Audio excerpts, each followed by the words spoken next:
Today's video, we have some more news from the NHL waiver wire. We have some injury updates. We also want to take a look at the latest on Vitaly Kravtsov. Could he be a fit with the Vegas Golden Knights? And we also have some more information on a potential Jack Eichel to the Anaheim Ducks deal. What players would most likely be involved from the Anaheim side if they were proposing to trade today? We'll discuss all that and more coming up next. Welcome back to another video here at Top Shelf Hockey. As I mentioned, we have a variety of NHL news and rumors to discuss. Let's start here with the news from the NHL waiver wire that came earlier this afternoon. Calgary Flames forward Glenn Gawdin, who was on waivers yesterday, has in fact cleared. As we discussed, he's a pending Group 6 UFA if he doesn't get enough games in this year. So the Flames will have an opportunity to either keep him on the roster or assign him to the AHL. But if he doesn't play the bulk of the season at the NHL level, he will earn UFA status because of that. At the end of the year. Now we have a new player on waivers today, and it's somebody who was just recently on waivers, and that's the Seattle Kraken of place forward Alex Barré-Boulet on waivers. Of course, they just recently picked him up from the Tampa Bay Lightning, so I'll be very curious to see what happens here. He's an interesting young player. The Kraken had first dibs here as well because until, just in case you're not sure how the waivers wire works, until they play, NHL teams have played 20 games, they go by last season's results. And of course, I believe they're giving Seattle first dibs on that where they were a new expansion team. Until we hit that point, then they'll strictly go by the standings. So obviously that's how they were able to get him. I'm not sure if there were other claims, but there was rumors at least that other teams had interest and were considering doing it. So we'll see would Tampa be able to put in a claim to get him back? Would he go elsewhere? I personally find this a little bit surprising because he's a pretty good young player with a good contract. So I'm a little surprised that they're already putting him back through waivers. So I guess we will find out tomorrow afternoon if he clears and can be assigned to their minor league team or whatever, or somebody else will pick him up and keep him at the NHL level. Now, certainly some interesting news on the injury front as well, which kind of get lumped in here with COVID protocols because that's playing a role in some of these teams. Like the Winnipeg Jets already have Captain Blake Wheeler, and now Mark Scheifele's also in protocol. But there is a chance, and I guess we'll see. I'm not sure if the things will change before this video makes it to YouTube, but I know they were saying that he was already in protocol, and I believe he had already produced one negative test. You have to produce a second one to be released to be able to play. So there is a slim hope and chance for Scheifele that could end. But as of right now, as I'm recording this at least, he's still in protocol, and that would be a big blow for the Jets to go into the game here with no Scheifele, no Wheeler. They already had a bit of a slow start. Blew a big lead to the Wild the other night. Things have not gone as well in plan, but a lot of it is kind of out of their control, but they can certainly control what they can on the ice. It's not a great start for Winnipeg. The Penguins, already without some of their top guys, are now going to be without Jeff Carter, who's apparently tested positive, and Tristan Jarry's also in COVID protocol. So the Pens are getting hit by this as well. So that's bad news on both fronts. And we also have an update on Jack Hughes, of course, with the New Jersey Devils. Took a bad hit the other day. He has a dislocated shoulder. Now, no surgeries required, which is the good news, but he's going to be reevaluated in a week. I personally can see a scenario here where he could be out for at least a couple of weeks, I would think. It's really difficult to say how, he responds to everything they're doing to try to help everything better. But at the same time, he is lucky that surgery is not required. That certainly dodges a bullet. He would have been out much longer if that had been the case. But, certainly somebody who many expect to have a real breakout year. I mean, Jack Hughes' second year was certainly better than his first year. And this year, it's just, you kind of get that vibe with how he looked in training camp and the preseason. This was going to be the year for him to really even break out further. Of course, he's playing for his next contract now, too. There's been talks that the Devils and the Hughes camp have kind of had some preliminary talks, but it seems like the Devils are somewhat anxious to get him locked up on a long-term deal. But at the same time, if you're the Hughes camp, you might want to be more cautious here and take that wait-and-see approach. I mean, he is an RFA. It's not like the Devils have to be too concerned. He doesn't have arbitration rights yet. So, there's really nothing going to happen until they both come to an agreement. And he'll definitely remain in New Jersey. I don't have any concerns that way. But obviously, if he's going to have a breakout season even further and show that he's worth more, is going to potentially earn a bigger contract. So I think it's probably a scenario where we take a cautious approach here and see that the Jack Hughes contract may not come until much later into the year or next offseason. Now on to the NHL trade rumors here for the day. Now we have some new interesting information, at least I believe it's new and interesting, on Kravtsov and Eichel.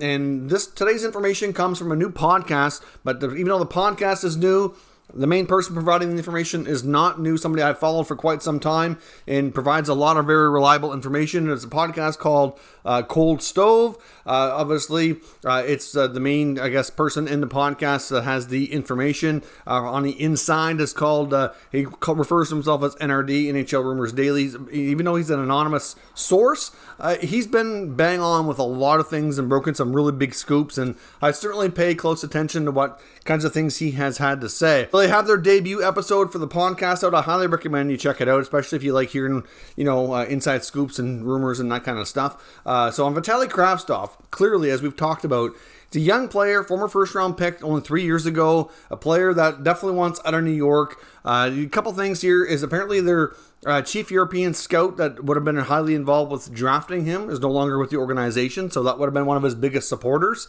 Of course, the old regime of Gorton and Davidson were at the helm when he was drafted as well. So a lot has changed in New York since he was first drafted, and it seems like the current people running things between Gerard Gallant, the head coach, and Chris Drury, they're just not as big a fan of Kravtsov as the previous guys were. That's, at the end of the day, kind of, leads him to fall out of favor a little bit. But if you look at the Rangers roster and their top six especially, which is kind of where, he was hoping to land, it's tough to see where he could fit over the guys they already have. That's a bit of an issue, and some players are just not meant to be like a fourth line player, right? Like, it just doesn't make sense to have them there. You'd rather see them play at a different level or different league and be able to play a big role and be more offensive and be a top guy and that kind of stuff, right? So clearly when it comes to Kravtsov, just a lot has changed behind the scenes, which appears to be impacting, how he feels about things as well. So it sounds like a lot of the previous regime might have made him some promises that by now he would have been like a regular in the lineup, a regular in an offensive role, and things are just not coming to be. So right now he's over in Russia. He's training. He's not, by the sounds of things, not planning to play over there. He still wants to play in the NHL, but he has opportunity to train and get on the ice and keep himself going in that sense while he waits for something to sort out here. Now, of course, keep in mind, the Rangers are not really pressured here. They have nothing but time. They can take their time. But on the podcast I'm referring to here, there was talk, would he be a good fit with Vegas? And now, of course, like I said, there's all kinds of teams that are reportedly being interested here. We've heard that from a variety of other NHL sources. This is not new. However, him going to Vegas is a potential for a return of Riley Smith. Now, of course, you say, well, why Riley Smith? Wouldn't they want another young player in return? And it may not be a one-for-one deal, but I will tell you this. Gerard Gallant was very, very fond of what they called like the misfit line between Smith, Carlson, Marchessault, some of the original Vegas players that he really had a good relationship with and trust on the ice and really, respected as players. So could Riley Smith be somebody that Gerard Gallant's interested in? Absolutely, there is. It's not the first time we've heard Riley Smith maybe going there. For example, for Eichel, who we're going to talk about momentarily, Vegas is another team that's been in the mix here, and I don't think Vegas is out of it, but they would definitely have to clear some space. And if a guy like Riley Smith was available, instead of sending him to Buffalo, which Buffalo may not want him, going to the Rangers, he's on a short-term expiring contract. It ends this year. Vegas probably isn't bringing him back. At least many people feel they won't. So makes a lot of sense that Gerard Gallant would be interested in bringing him to New York. If they were able to re-sign him, it would probably be at a reduced price later on. The future is difficult to predict. But either way, there's definitely interest there from Gallant's side to bring in Smith. And you know what? Like I said, it may not be one for one. Maybe they add another draft pick. Maybe they add a prospect to this, because I know right now the Rangers are pretty high on getting a top young player or a high pick in return for Kravtsov. So, straight up for Riley Smith, I'm not sure from the Rangers side of things that would get the deal done, but they would want Riley Smith to be a part of it. So, it does make sense. And at the same time, it fits well with Vegas's motive right now. They need to get younger. They've been trying to bring in some younger players this offseason, like we saw them acquire Nolan Patrick, for example. They are very reluctant to part with guys like Peyton Krebs. Then they bring in Kravtsov, and suddenly they're building more for the future. As we've talked about, Vegas is kind of an older team. They don't have a very deep prospect pool. They don't have a lot of great young players. A lot of them have been traded out to bring in these more established vets who can hopefully help them win a cup now. They've been in win now mode since they entered the league. Eventually, that will catch up to them. So parting with Smith, bringing in Kravtsov helps them with their salary cap, and it also puts them in a better position that if they were going to be involved with the Eichel deal, if they were to pursue that further, they'd be better positioned cap-wise. And of course, Eichel is younger as well and could fit with all these younger players. Of course, one or two of them would have to be involved. As we heard before, Sabres asking price is Krebs and Hag, maybe along with a few other things for cap purposes, right? But those two would be the centerpiece. So will they ever decide to do that and make that offer? It's doubtful, but you never know, right? So we'll see. But Kravtsov to the Vegas for Smith, or a combination of something involving Riley Smith, to me does make a lot of sense. And when it comes to Eichel, they talk about this on the podcast as well, with revealing what is kind of the main pieces that the Ducks would prefer to involve here in a trade. So essentially, he confirms that Trevor Zegras is definitely off limits. He doesn't see a scenario where the Ducks are going to change their mind on that. So essentially, the top player that they would maybe consider partnering with, and it's not a guarantee, but that Buffalo was going to absolutely insist on if Zegras isn't involved, would be Jamie Drysdale. Okay, so Drysdale will be the next best young prospect, or, well, he's not much of a prospect now because he's actually getting some playing time, but still, like the top young player there outside of Zegras, right? So he would be the main piece, and the next one would be Max Comtois. Even though Comtois has been a solid young player for a lot of the time he's been there, it looks like he's fallen out of favor with them. Doesn't have any points on the season. I believe he's going to be a healthy scratch. The podcast was referencing the fact that he's fallen out of favor with not only management but coaching as well, and that there is some feeling that maybe they're kind of holding him out here because they might be, possibly involving in trade talks and don't want him to get hurt. Now, I don't think things are that far along that that's really a scenario.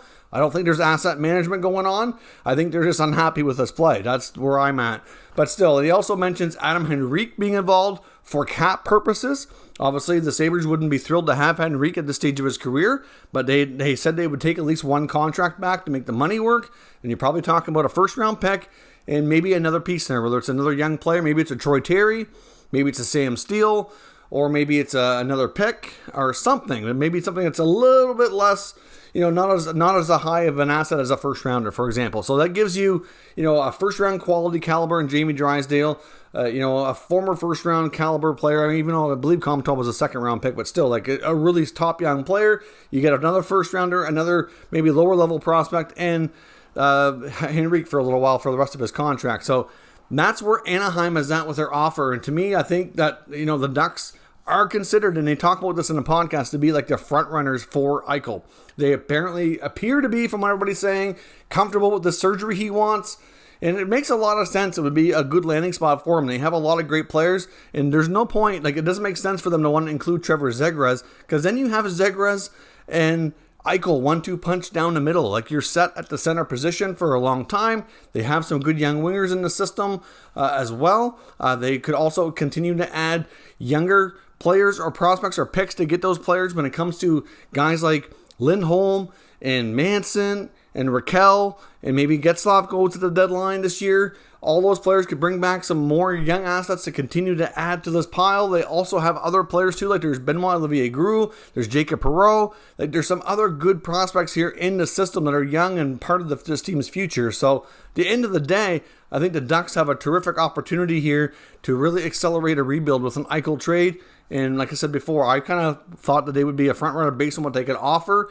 And the sources in this podcast are kind of confirming that they appear to be at the front of the line or near it, and that this are the pieces that they would be, talking about when they're talking about an Eichel trade. So let me know what your thoughts are on the Ducks and Vegas and everybody in all these trades here. Like, do these deals make sense? What are your thoughts? Give me your comments down below. We'll discuss further. If you're new to this channel, make sure you subscribe and stick around. We'll keep you up to date with all the latest news, rumors, and analysis on all 32 NHL teams.